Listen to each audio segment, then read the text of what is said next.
into the State Bank of India as an officer. In 1987, I got selected to the IPS and I joined the IPS. In the year 1989, I experienced the first near-death experience in the sea. In the year 1991, I was badly injured in the world's first human bomb assassination. In the year 2002, I was selected for the Queen's Award for Innovation in Police Training and Development. In the year 2013, I won the President's Medal for Distinguished Service. In the year 2021, I retired after completing 34 years of service in the IPS. I am Prateep Phillip, IPS retired, and this is my story.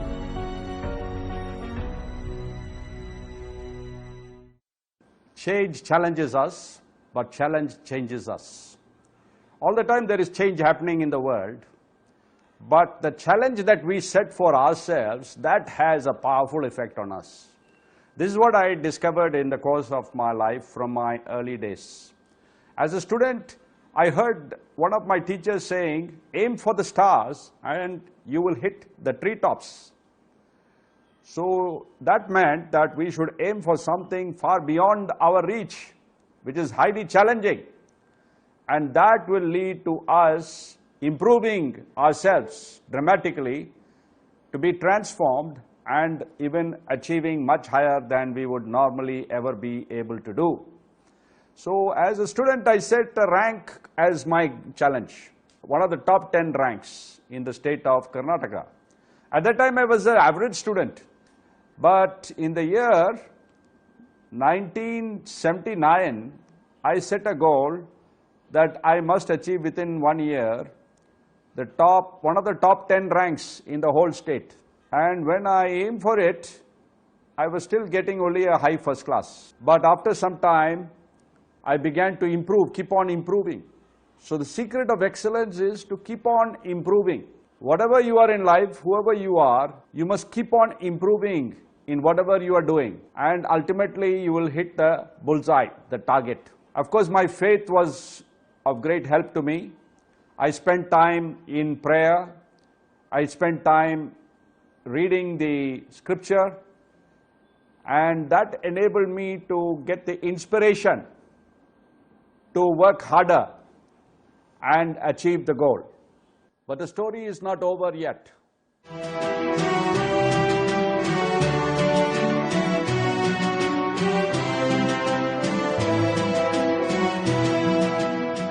So excellence is a process which has 4 stages: aspire,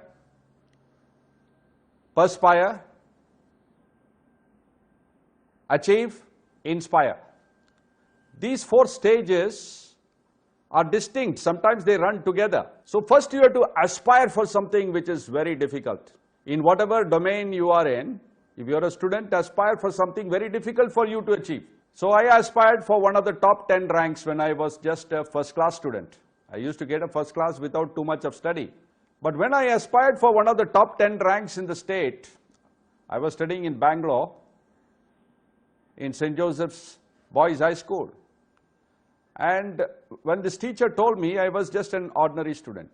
Then after I set this challenge, my methodology changed. I got new method as if I was inspired. So when you aspire, you will be inspired. You begin to learn from those who are better than you. And I began to learn from the best students, how they study. And they started showing me the way. The better way to study is not just by reading, but by writing whatever you want to learn. And then reviewing whatever you write over and over and over again. So thousands of revisions. So when the examination came, I had done thousands of revisions. And so when the results came, my parents got a phone call saying that your son has stood first in the entire state of Karnataka out of 1 lakh students. And I gave thanks to God because I also believed that God will give me the resources, the strength. So we have to do our part of working very hard, and then God will add to it His supernatural grace. And this is what happened. I was aiming for one of the top 10 ranks, But I ended up getting the first class first or the first rank out of 1 lakh students, first time in my life. Same time I said I must set another goal that I must get National Talent Search Scholarship. And when I wrote the exam, I felt I had done well. And I was called to the Madras University for the first time to attend the interview, the National Talent Search Scholarship interview. And as I was questioned, they asked me, have you always been a first class first student, an excellent student? I said, no, I am just a mediocrity striving for excellence. And as an average person, I set a challenging goal, and that transformed my life. So this is the second victory I had. Again, I've written a saying which says, a victory that is easily won is easily lost. So after these two victories, I set a goal that I must join the All India services. Now there was nobody in my family who has joined the All India service, either IAS, IFS, IPS. And I had set this almost impossible goal that I should join one of the prestigious elite All India services. I knew that I would be facing challenges from the best students, the cream of academia, from all domains, from all universities. The first time I wrote the exam, I was already a State Bank of India probationary officer. Even the State Bank of India probationary officer exam was a challenge for me.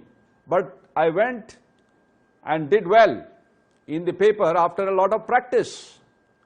And I knew that I would be selected. So my first job I got while I was doing my first year MA. But you see, when you set challenging goals, people also will come to your help. So my professor said, you have finished first year, but don't give up on second year. Even as a bank officer, we'll allow you to do the second year exam. And again, I got a third rank in the university in political science and international relations. But I was not satisfied with just a bank job. I needed a career which would be equally challenging. And the police service, IPS, is one of the most challenging services anyone can ever think of. And in the year 1987, again, God enabled me to succeed in being selected for the IPS. And I was allotted to Tamil Nadu. Now, in the IPS, I faced the biggest challenges in life. Once, when I was on training in the district of Tuticorin, I accompanied a large party of people on a weekend, along with the district SP. He was an adventurer. He formed an adventure club, and regularly he used to go to a coral island near Tuticorin. And I had accompanied him once or twice before that. And I asked him, sir, is it safe? I am just learning to swim. He said, no problem, Phillip. You go even 100 meters, water will come only up to your shoulder. It is like a pool. There are no currents. It is safe. And so on that particular Sunday, I remember, we all had our breakfast. And then I began to do snorkeling. I swam a couple of times up and down. And at that point in time, everybody looked at me and they thought I'm swimming well. They took their eyes off me. But I went a little deeper. And at that point, when I tried to rest, I found the water several feet above my head. And I panicked. I came to the surface thinking that my bike orderly, a tall constable, would see my hand as I lifted it above the sea surface. But apparently he was also having his breakfast. He did not see me. Next thing, I was drowned. And when a man came in to pick me up at the orders of the SP, he saw blood-stained foam on my face. He felt my pulse. There was no pulse. There was no breath. My body was cold as a fish. He slung me on his shoulder like a dead fish and brought me to the shore and declared, his story is over. But friends, the story was not over.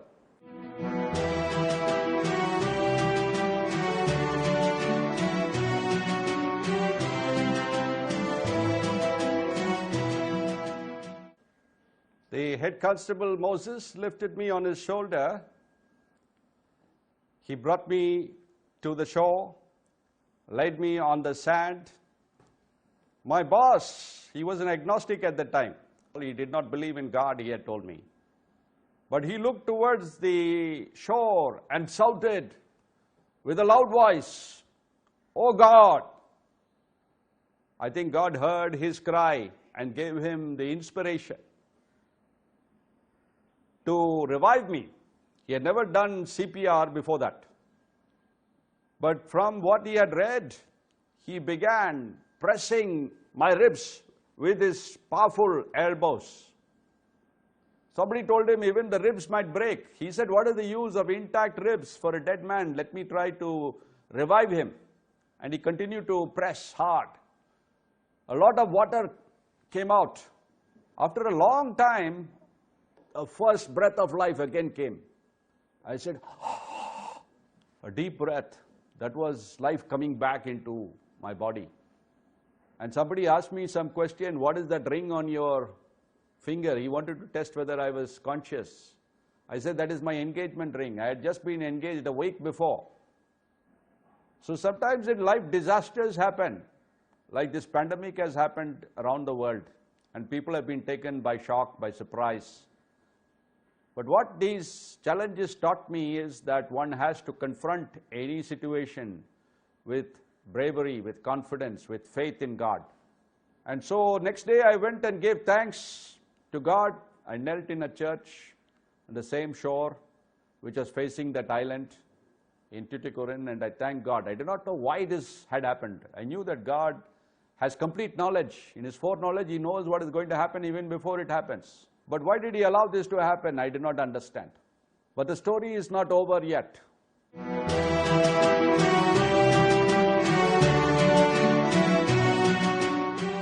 Fast forward another year and a half. By the time I had become a full-fledged ASP in charge of Kanchipuram district, Kanchipuram subdivision rather. On May 19th, I was told by my district SP that the former Prime Minister Rajiv Gandhi is coming for election campaign. The year 91, month was May. I went to Sri Perumbudur and made all arrangements. I advised the organizers not to change the venue. They wanted to change the venue suddenly from a more secure, compounded school ground, which is a usual meeting place. They wanted to change that to an open, undulating ground. So we went along and did all that we would do, and we went even the extra mile. We deployed a lot of strength on all sides of that huge area. Sometimes things are out of our control, even if maybe in authority, in police, things may be beyond our control, many circumstances. Even then we have to continue to do our duty. On that fateful night when Rajiv Gandhi arrived, I went with my boss to receive him. We controlled the crowd as they tried to shake his hand and touch him. Then as I was trying to escort him and stand next to him, the SP told me, "It's all right, Phillip, you go a little ahead." But the story is not over yet.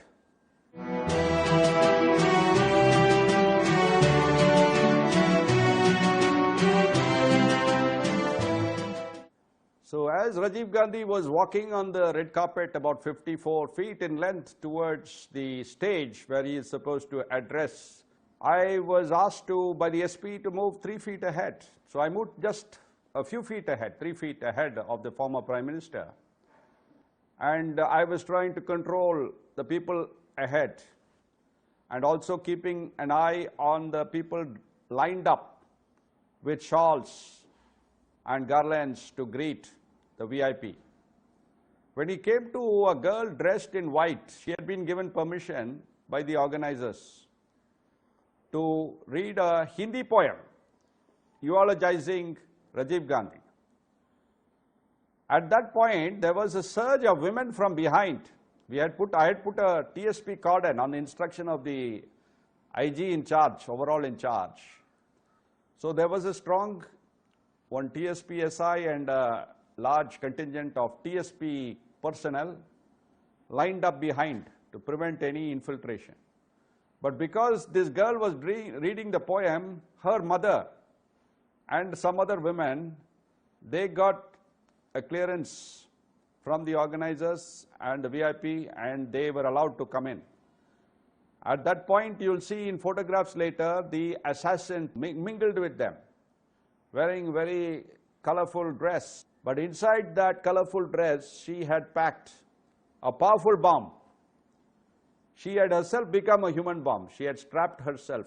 And as Rajiv Gandhi listened to the poem and was acknowledging it, these women surged and surrounded him. And the VIP, seeing this assassin holding a garland, that was the bait. And he lowered his head to receive the garland, but instead of keeping the garland around his neck, she seemed to be bending forward to press a switch. And she pressed a switch at her waist, a toggle switch.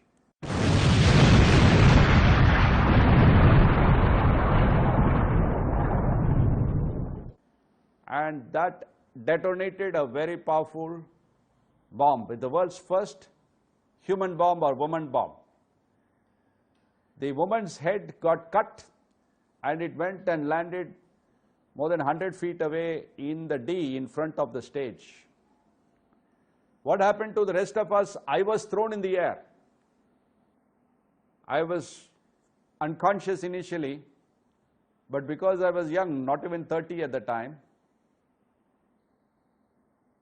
as I told you, I had gone to see my newborn daughter on May 11th, just 10 days before, and returned to Kanchipuram.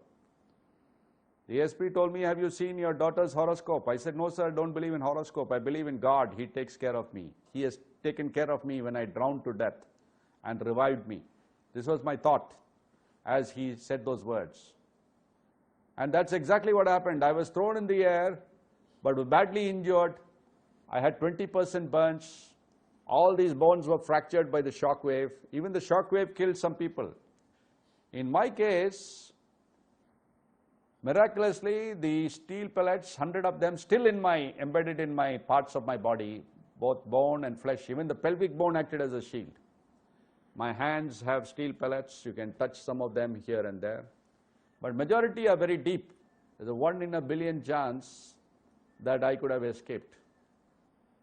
But as it is written in Psalm 91, which is the psalm of my testimony, blessed is the man who finds his shelter in the shadow of the Almighty. 1,000 may fall beside him, 10,000 at his right hand, but it, meaning death, shall not come near him. I was injured. And that also there is a psalm. Psalm 119 says, it good that I was afflicted, that I might learn his holy will. And that's how I learned his holy will, that I should be a witness of God, to make all people friends of God. That is one of the lessons I learnt from this terrible experience. The story is not over yet.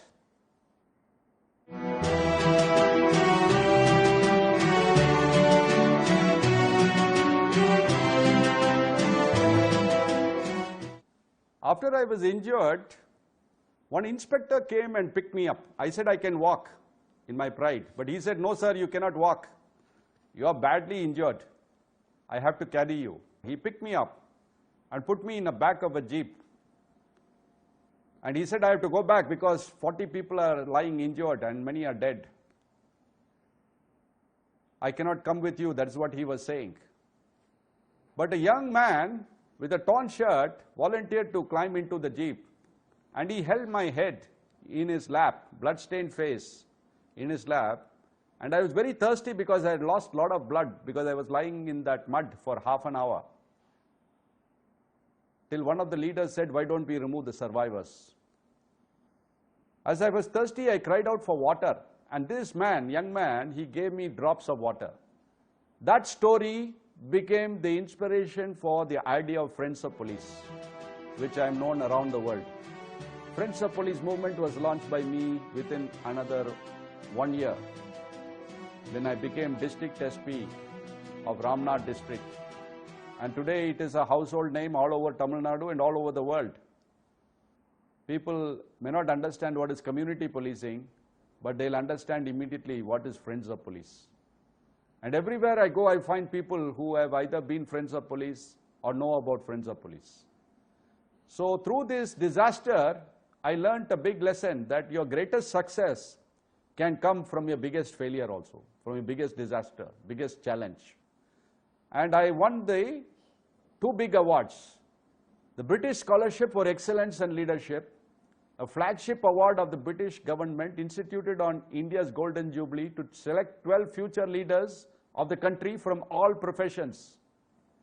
In another 5 years, the British government announced a new award meant for the entire world, police officers to apply as well as ministerial staff, called Queen's Award for innovation in police training and development. And my idea of Friends of Police was selected. And I won £15,000, which I used to set up a training center and headquarters, which was my dream, for Friends of Police in Chennai.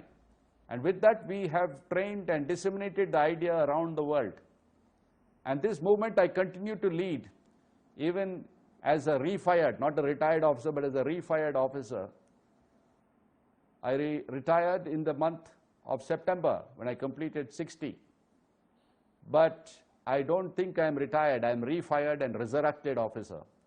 So I continue to serve society, the community, and the police in a variety of ways.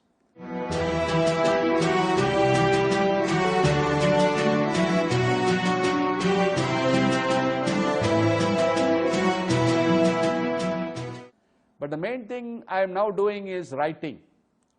And about 30 books, which I have written over the last 10 years by blogging every day, is being published in this year, 2022, by the grace of God.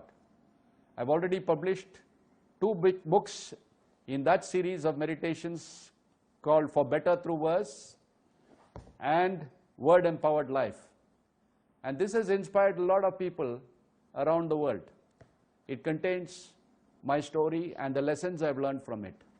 But this is my magnum opus, Fillipisms, 3,333 maxims to maximize your life.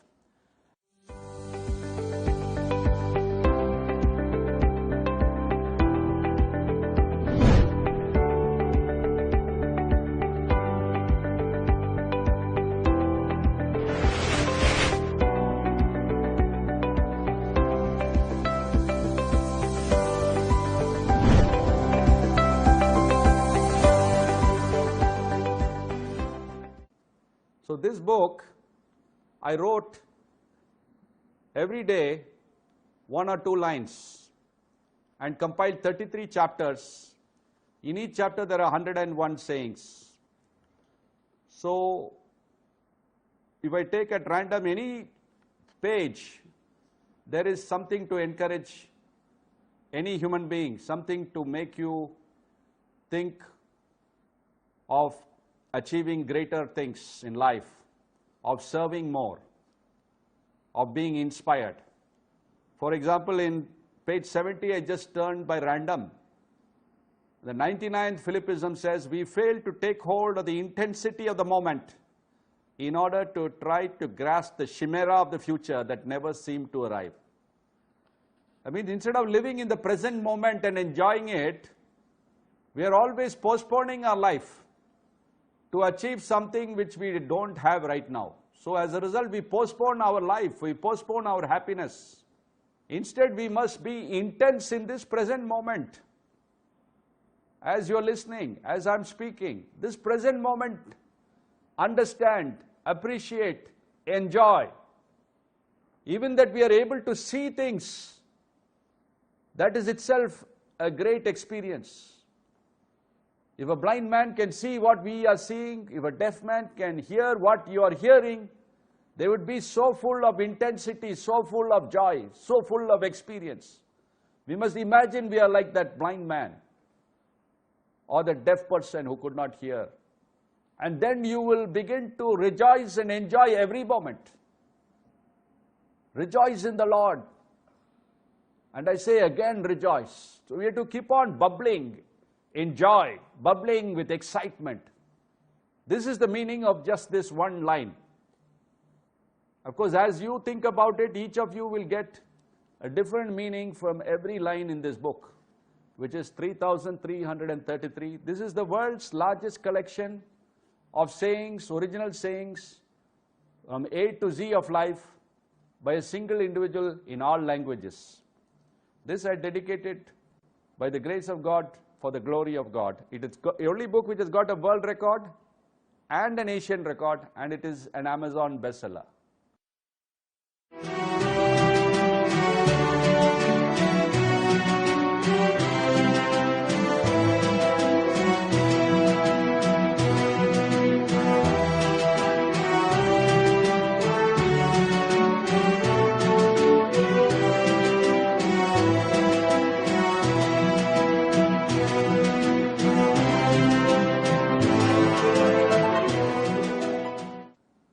This is my story. I believe it will be encouraging to many of you. It may be inspirational to many of you. Some of you could take life lessons from my journey.